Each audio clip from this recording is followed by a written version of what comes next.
Vaginal births are out and surgical births are in. So yay, science!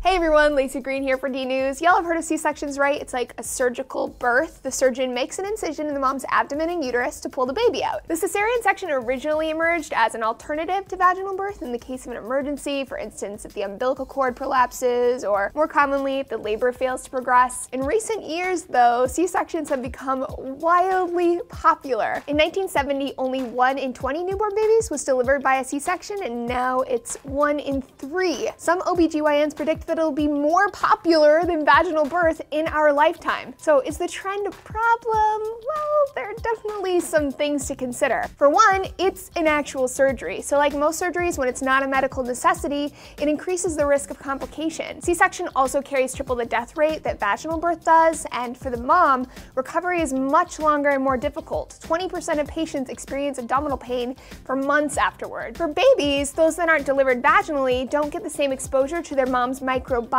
C-section babies have markedly fewer good gut bacteria, and they're at a higher risk of allergies, asthma, and poor health later in life. It's also the case that more than a third of C-sections in the US are performed too early. Of course, premature birth is a health risk as well. So why have C-sections become so popular then? Well, one big factor is they're very efficient. Doctors may find it more efficient to make an incision and pull the baby out than to have to guide the baby through the vaginal canal. Birth is also easier scheduling-wise if you can just set a date and put it on the calendar. It helps doctors to run a tighter schedule, and patients might feel more in control. It's also worth noting that one study found unplanned C-sections spike right around the end of the workday, between 3 and 4 p.m. I actually know a woman who was pressured by her doctor, and he told her straight up that he had dinner plans later. Still, probably the largest force driving an increase in C-sections is that a while back, a handful of studies found that giving vaginal birth to another baby after a C-section may increase the chance that your uterus will rupture. However, more recent studies questioned the findings and found that this is the case for less than 1% of women. So in response to the trend, the American College for OBGYNs and the Society for Maternal Fetal Medicine are calling